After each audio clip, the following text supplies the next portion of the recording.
Everyone, मैं रोहन यादव आप सभी का एक बार फिर से अपने यूट्यूब चैनल पर स्वागत करता हूं। दोस्तों, आप सभी को बता दूं कि मैं आज आप लोगों के लिए 5 दिसंबर 2021 में जो सोशल वर्क का क्वेश्चन पेपर हुआ था, उन्हीं प्रश्नों पर आज हम व्यापक चर्चा करेंगे। और यह पेपर की जो वीडियो है, कम से कम 5 से 6 वीडियो में अपलोड होगा। 5 से 6 पार्ट आप लोगों के सामने प्रेजेंट किया जाएगा। तो आपको बता दूं कि ये जून 2022 में social work NTA UGC net से संबंध में आप लोगों से यहाँ से प्रश्न जरूर देखने को मिल सकते हैं। तो पहला प्रश्न ये था कि आईएसओ 9000 की उत्पत्ति कहाँ से हुई है। तो आपको पता होना चाहिए। पहले तो एक फैक्ट, ये आप लोग फैक्ट को जरूर नोट करिएगा। आईएसओ, तो आईएसओ को बोला जाता है अंतर्राष्ट्रीय मानकीकरण संगठन। इसके द्वारा जो है ये लाया गया था। और मैं आपको एक फैक्ट और बताता हूँ। आईएसओ 9000 जो है, 9000, वो गुणवत्ता प्रबंधन प्रणालियों के मानकों का एक वर्ग है। इसका काम यही होता है कि पर्याप्त रिकॉर्ड रखना, सुधारात्मक कार्य करना, दोषों के लिए उत्पादन की जांच करना, निरंतर सुधार की सुविधा प्रोवाइड करना। ये है इसके प्रकार के एक टाइप के कार्य बन जाते हैं। और आईएसओ जो है 9000 को सबसे पहली बार जो रिप्रेजेंट किया गया था, प्रकाशित किया गया था, तो संस्करण के रूप में किया गया था। तो वह था 1987। पहली बार कब लाया गया था? तो 1987 में। अब बात आती है, ये लाया कहाँ से, आया कहाँ से ये? तो आपको बता दूं, ये आया था आपका ब्रिटेन से, यूनाइटेड किंगडम से। इसलिए आप कहेंगे ऑप्शन नंबर सी को सही मानेंगे। ठीक है, इसकी उत्पत्ति यूके से हुई है। एक बात और, जो आईएसओ 9001 प्रमाण पत्रों के लिए शीर्षक 10 देश शामिल किए गए थे 2014 के अनुसार। हालांकि मैं आपसे सिर्फ 5 ही देशों के बारे में बात करूंगा जो इंपॉर्टेंट है। एक आपका आएगा चीन पहले नंबर पर, नंबर 2 पे आएगा इटली, नंबर 3 पर आएगा जर्मनी, नंबर 4 पे आएगा आपका जापान, नंबर 5 पर आपका आएगा भारत। 5वें नंबर पर आपका भारत है आईएसओ 9001 के प्रमाण पत्रों के लिए। ठीक है, तो शीर्षक या टॉप 10 में यह रखा गया है। 2014 के अनुसार भारत 5वें नंबर पे था। अब बात आई थी कि ये लाया कब गया था, तो 1987 में ये पहला संस्करण था। दूसरा संस्करण जो था वो 1994 का था। तीसरा जो संस्करण था वो था 2000 का। चौथा जो संस्करण था वो 2008 का था। जो पांचवा संस्करण है वो 2015 का था। बस इतनी बात आप लोगों को ध्यान रखना है कि कभी कभी एग्जाम में संस्करण को लेकर भी पूछ लिया जाता है प्रश्न। आगे बढ़ते हैं और एक प्रश्न और लेते हैं। सामाजिक परिवर्तन के विकासवादी सिद्धांत को प्रतिपादन किसने किया है? आप सभी को बता दूं, इस पे मैं आप लोग आईएसओ पर मैं एक क्लास लूंगा, इसकी पीडीएफ आप लोगों को प्रोवाइड करूंगा। और इसका नया बैच स्टार्ट हो चुका है आप लोगों का शाम 7 बजे से 8 बजे तक। प्रतिदिन आप लोगों को शाम 7 से 8 आपकी क्लास चलेगी एनटीए यूजीसी नेट की सोशल वर्क पर, जिसकी फीस मैंने 5000 रखा है। और आपको 2 किस्तों में आपको सबमिट करनी है फीस को। एक आपको 2500 में होगा, दूसरी किस्त भी आपकी 2500 की होगी। तो बैक टू बैक मतलब 2 महीने में आपको 5000 जमा करने हैं। तो आपको बता दूं 5000 की फीस है। और 5000 की फीस में मैंने सामाजिक परिवर्तन को विकासवादी सिद्धांत को भी वहां पे शामिल करूंगा। और आईएसओ मतलब पूरा सिलेबस एक यूनिट के क्रम में हम लोग चलेंगे। यूनिट नंबर 1 से लेकर यूनिट नंबर 10 तक चलेंगे। मैं आपको वीडियो प्रोवाइड करूंगा, आपको पीडीएफ प्रोवाइड करूंगा, है ना। और जैसे ही यूनिट फर्स्ट समाप्त होगा फिर मॉक टेस्ट आपको प्रोवाइड कर दूंगा।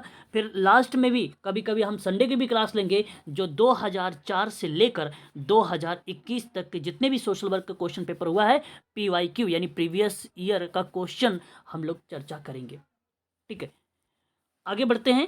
तो विकासवादी सिद्धांत किसने प्रतिपादित किया है सामाजिक परिवर्तन में? तो हर्बर्ट स्पेंसर का नाम आता है। आप सभी लोग ध्यान रखना, यहाँ पे ऑप्शन नंबर आपका यहाँ पे जो डी वाला रहेगा ये सही माना जाएगा, हर्बर्ट स्पेंसर। ध्यान रखना, स्पेंसर ने तर्क दिया था कि, नोट करना है तो नोट कर लीजिए, कि समाज का विकास सरल, समान, समरूपता से जटिल, भिन्न, विविधता तक के क्रमिक विकास का उदाहरण है। उन्होंने समाज के 2 प्रकार बताए हैं, एक आतंकवादी तथा औद्योगिकी का एक सिद्धांत विकसित किया जो क्रमिक विकास सिद्धांत की प्रगति के अनुरूप था। और यही हर्बर्ट स्पेंसर की बात अगर मैं करूं तो आपको बता दूं इन्होंने 4 अवस्थाएं बताई थी। ये भी ध्यान रखना, हो सकता है आपसे एग्जाम में इस बार अवस्था को लेकर पूछ ले। तो सरल समाज था एक, दूसरा जो था उनका मिश्रित समाज था, तीसरा जो था दोहरी मिश्रित समाज था, और जो चौथा था तिहरा मिश्रित समाज था। ये 4 टाइप के इन्होंने डिवाइड किया था अवस्थाओं के रूप में। अब आप देख रहे होंगे ऑप्शन में यहाँ पे दुर्खिम का नाम भी, इस्माइल दुर्खिम का सिद्धांत तो बहुत ज़्यादा फेमस है, आत्महत्या का सिद्धांत, जिन्होंने 1897 में दिया था। एक बात ये याद रखना है आपको। और दूसरी बात आपको ध्यान रखना होगा कि इनका सबसे ज़्यादा फेमस जो रहा दुर्खिम का 1893 का, देखो वर्ष के साथ आप लोग कॉपी पर नोट भी बनाते रहिए, हालांकि मैं आप लोगों को PDF प्रोवाइड करूंगा, ठीक है, इसकी पूरे डीप में दूंगा दुर्खिम के बारे में। तो श्रम विभाजन का सिद्धांत आया था 1895 में। अगर हम बात करते हैं सामाजिक तथ्य का सिद्धांत आया था, और 1912 की अगर हम बात करते हैं तो धर्म का प्रकारवादी सिद्धांत लाया गया था। इनका एक स्टेटमेंट है, आजकल काफ़ी ज़्यादा स्टेटमेंट को लेकर भी पूछा जाता है क्वेश्चंस। जैसे जैसे समाज सरल से जटिल होता है, जैसे जैसे समाज सरल से जटिल होता जाएगा, वैसे वैसे नैतिकता का घनत्व बढ़ता जाएगा। ये बात कहने वाला कोई व्यक्ति है तो इस्माइल दुर्खिम है। अब एक ऑप्शन की बात करते हैं हम लोग सेरोकिन के बारे में। सेरोकिन महोदय सामाजिक परिवर्तन के सिद्धांत में जाने जाते हैं। इनकी एक फेमस बुक थी, उसका नाम था सोशल डायनेमिक। संस्कृति के बारे में बात करते हैं, संस्कृति गतिशील के बारे में बात करते हैं सोरोकिन।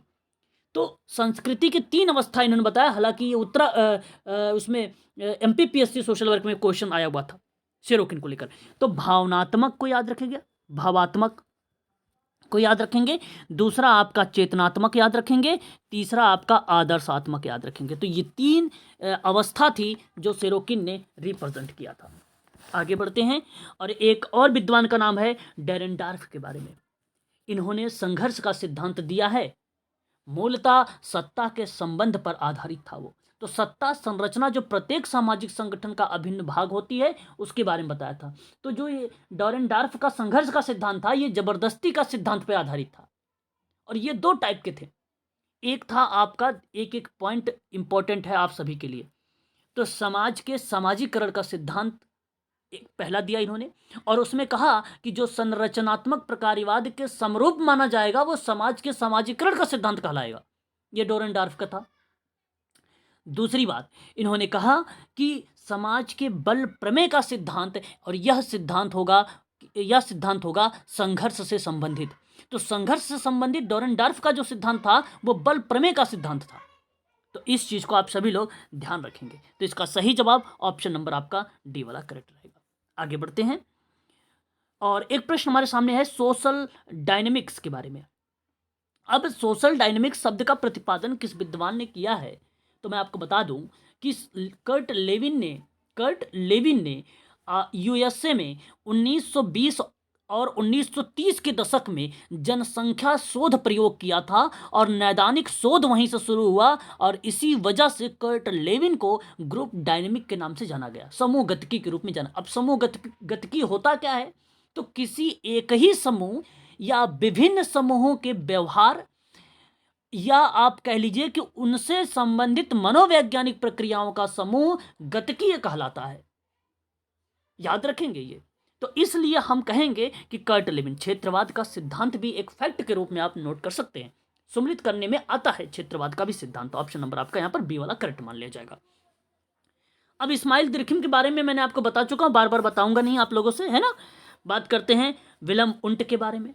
विलियम उंट जो है आधुनिक मनोविज्ञान के जनक माने जाते हैं, प्रायोगिक मनोविज्ञान के जनक माने जाते हैं। तो दो टाइप यहाँ पे आपको मिला है कि एक आधुनिक मनोविज्ञान के जनक है और एक प्रायोगिक मनोविज्ञान के भी जनक है। प्रथम प्रयोगशाला जब इन्होंने विलियम उंट ने 1879 में लिप्जिंग विश्वविद्यालय में स्थापित किया था, तो पहली बार स्थापित करने वाला व्यक्ति वही था विलियम उंट। लिप्जिंग विश्वविद्यालय 1879 में विलियम उंट। तो हर एक प्रश्नों से फैक्ट बता रहा हूं। किताबों के बारे में जान लीजिए। 1904 में एक किताब लिखा, शारीरिक मनोविज्ञान का सिद्धांत था, जो फिजिकल साइकोलॉजी पर आधारित था, प्रिंसिपल पर। दूसरी किताब आई थी 1911 में, मनोविज्ञान का परिचय दिया था। तीसरी किताब इन्होंने लिखी 1916 में, लोक मनोविज्ञान के तत्वों के बारे में। तो 3 किताब ये इंपॉर्टेंट थी ऊपर की, हालांकि कई किताबें हैं इसकी, लेकिन ये 3 के 3 इंपॉर्टेंट है विलियम वुंट की। ठीक है, चलिए आगे बढ़ते हैं।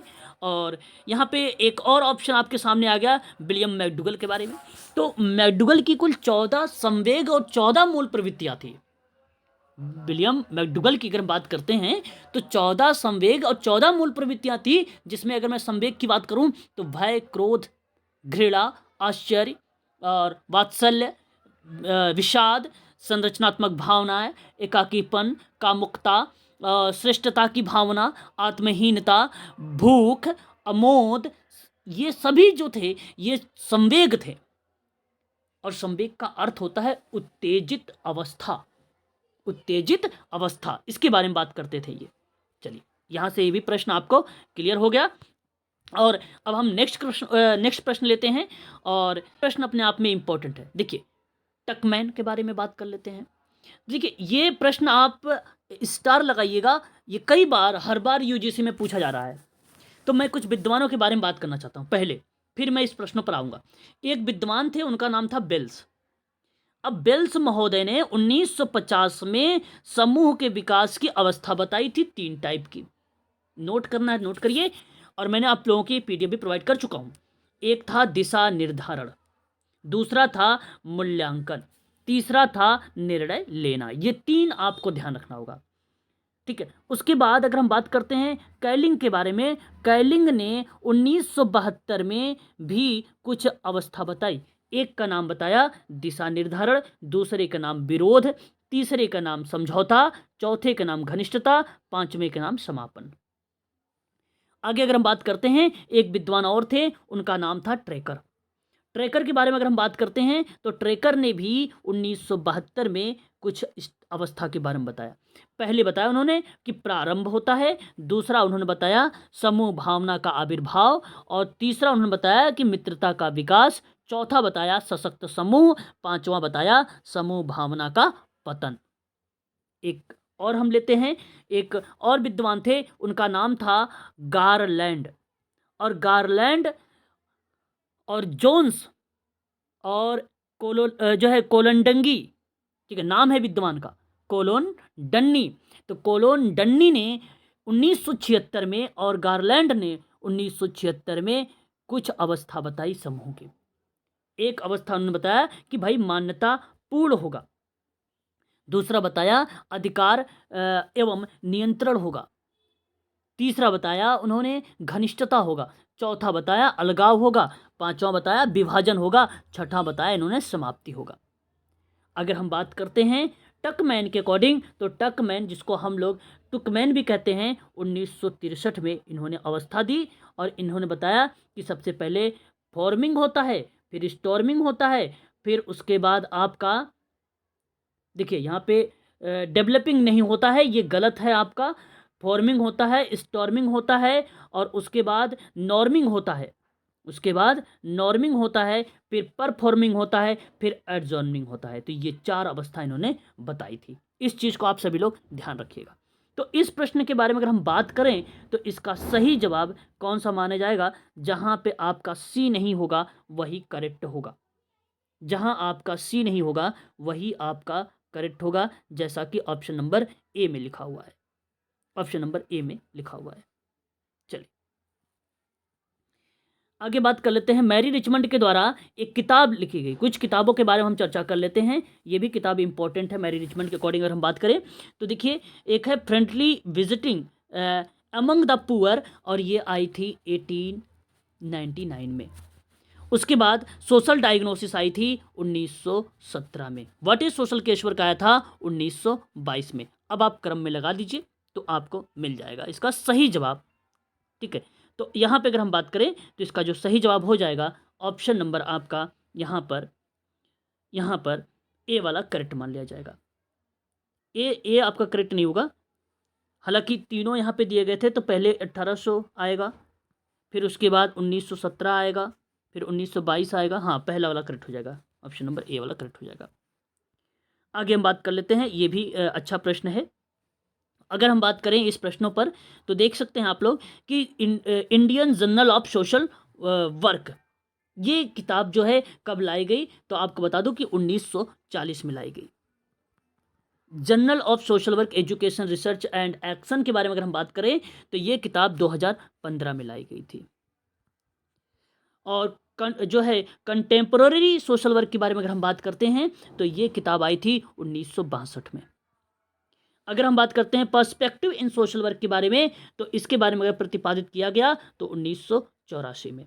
तो अब आप मेंशन कर सकते हैं क्रमबद्धता के रूप में, ठीक है। तो ऑप्शन नंबर आप देखें यहां पर डी वाला करेक्ट मान लिया जाएगा। पहले का 4 इसी में लिखा हुआ है, ऑप्शन नंबर आपका डी वाला करेक्ट मान लिया जाएगा, ठीक है। आप मैच करके देख लीजिए, ऑप्शन नंबर डी आपका करेक्ट हो जाएगा, ठीक है। तो दोस्तों आज के लिए हम लोग जो है इतना ही करेंगे, इसके आगे हम लोग बढ़ेंगे कल की वीडियो में। बाकी अगर कोई डाउट वगैरह आप लोगों को है तो आप लोग कमेंट कर लीजिए, और अगर मुझसे कोई जानकारी चाहते हैं यूजीसी नेट के संबंध में तो डिस्क्रिप्शन में मेरा नंबर दिया गया है, आप मुझसे संपर्क कर सकते हैं और भी जानकारियाँ प्राप्त कर सकते हैं। नया बैच मैंने स्टार्ट कर चुका हूँ आप लोगों की, और इसकी वीडियो भी मैं अपलोड कर रहा हूँ पर डे की।